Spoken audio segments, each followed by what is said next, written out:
അങ്ങനെ നേരം വെളുത്തു. അപ്പോഴാണ് ഇനി എന്ത് ചെയ്യിച്ചിട്ടിരിക്കുമ്പോൾ ഭരത് ഭായിൻ്റെ വൈഫ് വന്നിട്ട് ചോദിക്കണം, അവർ പഠിപ്പിക്കണം സ്കൂൾ കാണാൻ പോരുന്നോന്ന്. അരമണിക്കൂർ നടന്നാൽ മതി പറഞ്ഞു. പിന്നെ ഞങ്ങളൊന്നും നോക്കിയില്ല, ചേച്ചീൻ്റെ ഒപ്പം കൂടിയതാണ്.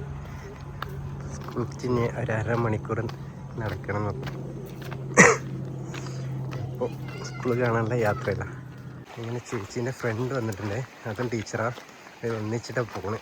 അപ്പം ഇനി കുറേ പോയി കഴിഞ്ഞാൽ സ്കൂളിലെത്തുള്ളൂ. അപ്പം ഞങ്ങൾ പോയി വെക്കാം. ഇങ്ങനെ ഒരു ചെറിയ അരുവി കൊണ്ട് നല്ല ഐസ് വെള്ളം ഇതൊക്കെ ഇതാക്കിയിട്ട് വേണം അങ്ങോട്ട് പോകാൻ. പോണ വഴിയൊക്കെ കണ്ടോ, ഇങ്ങനെ ഒരു കുന്നുമല കയറിയിട്ട് വേണം അങ്ങോട്ട് എത്താൻ. പോണ വഴിയൊക്കെ നോക്കിയേ, സീനാണ്. ഞങ്ങൾ വന്ന വഴി നോക്കിയേ, ഇങ്ങനെ കയറി മറിഞ്ഞിട്ട് വേണം അങ്ങോട്ട് എത്താൻ കേട്ടോ. ഇങ്ങനെയുള്ള വഴിയൊക്കെ കയറി അങ്ങനെയാണ് ഇവർ സ്കൂളിൽ പഠിപ്പിക്കാൻ പോകണം. ഇവിടുത്തെ പിള്ളേരൊക്കെ വലിയ സീനാണ്.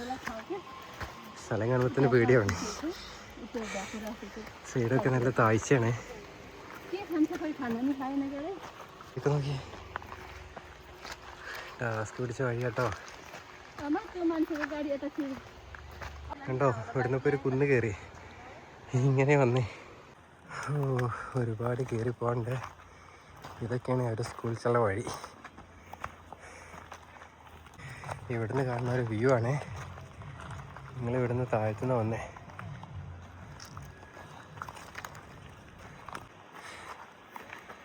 നോക്കിയ പോണ വഴീൻ്റെ ഒക്കെ ഒരു അവസ്ഥ.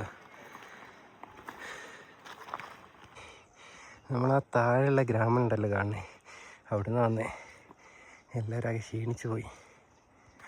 വന്നതിനൊരു അവസാനം ഇല്ലാത്ത പോലായി. ഇവരിത് അങ്ങനെ പോയിക്കൊണ്ടിരിക്കണേ, സ്കൂളൊന്നും കാണാനുമില്ല.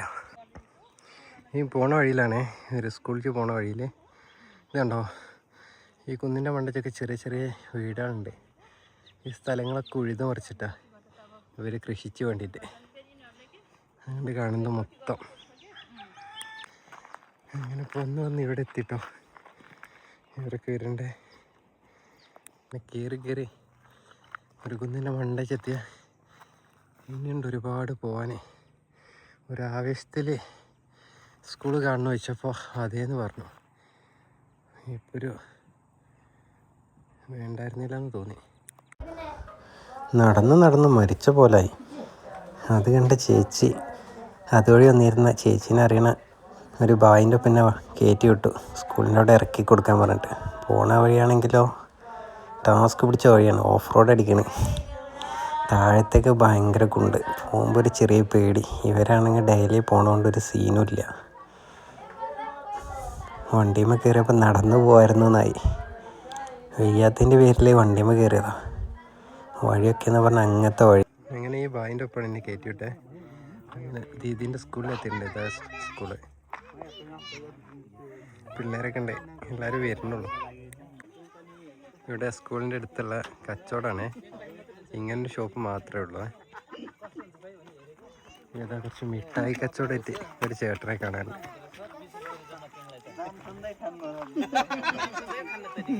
ഇങ്ങനെ ബേക്കിൽ വെച്ചിട്ടുള്ള കച്ചവടം. ഇങ്ങനെ ഫൈനലി ചേച്ചി ദീദി വന്നു. ഇതാണ് അവരുടെ സ്കൂള്. അപ്പോൾ വരാൻ പറഞ്ഞു, ജസ്റ്റ് ഒന്ന് പോയി വെക്കാം.